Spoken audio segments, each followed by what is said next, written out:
beliau ini pernah all in ke saham, jual aset, jual semua yang dia punya. Dan dia all in ke saham dan hasilnya adalah minus. Rungkat. Ini beneran, Mas? Beneran. Itu sekitaran Juli 2023, 2 tahun lalu. Wow. Iya. Jadi bener-bener bukan hanya nol tapi minus. Minus. Dari sekitaran ya duit yang tabung pelan-pelan dari trading hampir menuju 10. Dari sana habis kena bad debt gitu. Kena bad. Dari 10M Nggak nyampe lah 9, gede. 9, gede, Mm-mm. akhirnya jadi nol. 0 minus. Jadi Minus. kalau ketemu orang-orang biasa dia lebih kaya daripada saya 1,7 M karena dia nggak ada utang, saya ada utang kayak gitu. Oh, sampai ngutang gitu ya. Betul. Itu mentalnya pada saat itu gimana tuh, Mas? Ya ada momen trading sambil nangis lah kayak gitu. Oh. Karena kan dari orang yang nggak ada tiba-tiba trading pelan-pelan udah lumayan nyaman lah. Bagi saya sih waktu itu 9 M-an gede itu udah nyaman banget. Tapi harus mulai dari nol lagi. Jadi itu cukup nyesek. Dari hidup nyaman tapi tetap take the risk. Akhirnya ya harus nelan pil pahitnya. Gitu ya, nangis-nangis dikit lah. Jadi mungkin Mas bisa kasih saran gak sih ke orang-orang di luar sana yang pengen kaya cepet atau kaya instan dari saham, dari kripto. Ini kan Mas sudah punya pengalaman segitu kelamnya. Gimana itu, Mas? Sarannya? Kalau sarannya ya itu cuman hanya halusinasi sih kayak gitu. Sangat sulit terjadi untuk mau kaya instan, kaya cepat gitu. Karena ya semua butuh proses. Dan proses itu pasti pahit. Dan kita mau nggak mau ya harus suka sama pahitnya itu. Tapi katanya pernah juga Mas ini setelah rugi gila-gilaan, Ya, untung gila-gilaan. betul. Dari rugi itu sebenarnya bukan, ada pelajaran penting lah yang kupelajarin dari kerugian itu, yaitu adalah percaya orang. Dengan percaya, udah tok percaya doang. Tanpa ada accountabilitas, nggak ada kita ngecek dan segala macam. Nah dari sana ya saya belajar sesuatu. Belajar sesuatu adalah di capital market atau dimanapun itu, prinsipnya adalah semua orang cari duit. Dan duit itu hitungannya adalah hal yang cukup jahat lah. Jadi di mana duit berkumpul, ya banyak orang jahat. Jadi kita harus hati-hati, nggak bisa percaya secara gampang ke orang. Nah dari saya percaya orang, rugi gede, dari sana ya saya kembali lagi ya back to setup. Apa yang saya lihat, apa yang saya analisa, ya udah itu aja. Mau orang ngomong apa ya saya nggak mau dengerin lagi, kayak gitu. Jadi ada, bisa dibilang kuncinya jangan gampang percaya sama orang. Kadang-kadang kita ngepost kita bahagia, kadang-kadang kita post kita lagi seneng. Belum tentu orang-orang yang kamu lihat di depan kamu dia nepuk tangan buat kamu itu suka sama kamu gitu. Betul. Belum tentu orang yang kamu lihat mereka kayak support kamu, di belakangnya mereka benar-benar support kamu. Betul.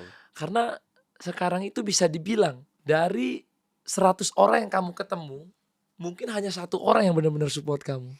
Kalau nggak tahu Mas Atta kan lebih terkenal ya, maksudnya semua orang tahu Mas Atta lah gitu. Kayak kalau aku perhatikan orang-orang yang kita dekat segala macam, kalau kita post sesuatu yang kita bahagia kita achieve, kebanyakan mereka nggak nge-like atau mereka nggak komen atau mereka nggak ngucapin apa-apa gitu. Jadi itu adalah ya anomalinya di kita. Nggak tahu Mas Atta gimana. Kalau saya personally kayak gitu. Tapi kalau ada yang ucapin benar-benar ucapin ya saya tahu, wah ini orang genuinely senang terhadap kita. Ada juga yang langsung call, wah selamat ya lu segala macam. Tapi most of people yang kita kenal, yang kita dekat, ternyata enggak kayak gitu. Pahitnya sih begitu kalau saya ngomong. Gampang memang sebenarnya kita ngelihat kalau kita posting suatu achievement, kita lihat siapa yang senang sama achievement kita. Betul. Tapi belum tentu juga, kadang-kadang ada emang dia komen, tapi di belakang dia ngomongin kita.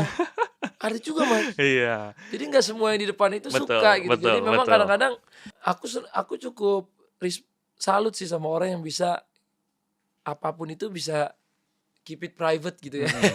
Iya. Cuman karena aku orangnya di sosial media, Keperluan. nyari rezekinya di sini. Misalnya oke, kebahagiaan sama keluarga nggak boleh di-post. Oke, jadi ngepostnya apa nih? Kebahagiaan diri sendiri. Kebahagiaan diri sendiri apa?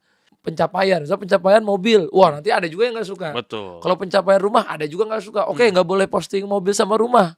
Usaha dong. Postingnya usaha.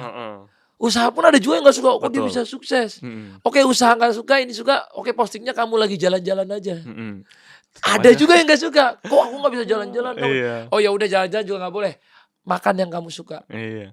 Tetap aja. Oh kan banyak ini, Orang nggak bisa aku makan. nggak bisa makan. Oh ya udah kita postingnya makan yang nggak usah yang mahal, yang murah. Tetap aja, walaupun kamu makan yang segini, tetap dihina. Oh kamu udah susah ya, bangkrut ya karena makannya kayak gini. Ada aja sih Mas. Iya, tapi kita Jadi peduli sama orang yang peduli sama kita aja sih. Itu yang penting iya nggak sih? benar-benar. Iya. Jadi prinsipnya, jadi aku tadi belajar hal baru. Memang susah kita ketemu orang yang bisa kita percaya, tapi Mhm. at least kita harus percaya sama diri kita Betul. sendiri. Wah, itu yang mahal ya. Iya, iya. Itu yang mahal. Heeh. Kalau kita udah kehilangan kepercayaan sama diri kita sendiri, ya udah. Mhm. Siapa lagi yang mau percaya sama kita? Betul. Itu prinsip yang aku belajari dari yang kebangkrutan itu, kayak gitu. Oke. Kalau ya saya aja nggak pede sama diri sendiri, siapa yang pede sama kita, kayak gitu kan. Betul. We can lose money, but we cannot lose ourselves kan, kayak gitu. Jadi ya sambil nenangin diri, walaupun ngomong gitu ya, tapi sambil nangis ya. Aduh, I'm losing myself kayak gitu. Iya. Kalau kita lihat sekarang ini kan ya, banyak orang nggak percaya diri sama dirinya, bukan hanya di saham doang ya Mas, di konten kreator. Mm-mm. Ada orang ganteng, punya bakat, tapi dia nggak percaya diri. Mm-mm. Ada orang mukanya nggak ganteng-ganteng amat, Terlalu percaya diri tapi. tapi percaya diri Mas. Jadi banyak yang nggak punya bakat juga, tapi dia lebih sukses. Mm-mm. Karena dia percaya diri, dan dia orang yang percaya diri itu kan awal untuk dia punya niat yang baik, kerja keras dan lain-lain. Percaya diri ini penting. Mm-mm. Menurut Mas, gimana kita melahirkan ataupun membuat percaya diri kita ini bisa bangkit lagi setelah kita terpuruk sedalam-dalamnya?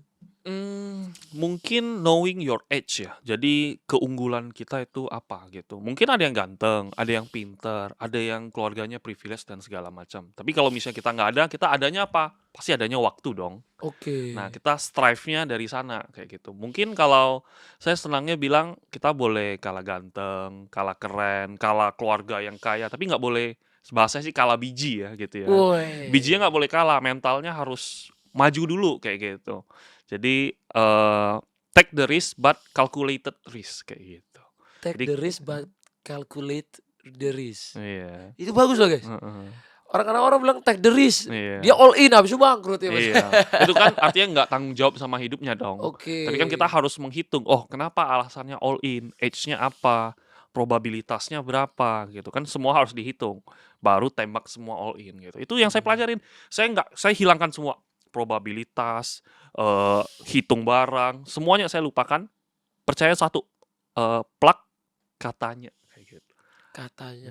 Nah, hajar habis deh kayak gitu. Nah, itu pelajaran yang sangat-sangat mahal. Jadi semoga teman-teman nggak ngalamin kayak hal gitu. iya, apalagi sekarang kan lagi rame saham, lagi rame kripto kayak gitu. Terus kan kelihatannya orang yang main saham sama kripto nih kayaknya Mm-mm. kenceng nih. Iya, lagi momennya bagus kayak gitu. Tapi apakah selalu kayak gini? Jawabannya enggak.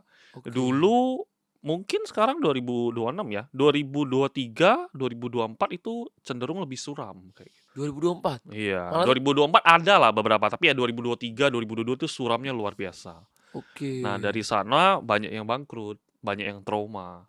Apakah tahun depan ada atau bahkan tahun ini? Mungkin ada lagi, tapi itu siklus yang selalu bolak-balik aja. Jadi make sure kita tetap ya objektif. Jangan greedy mau cepat kaya, biasanya habis kayak gitu. Oke, greedy itu paling bahaya ya. Mm-mm.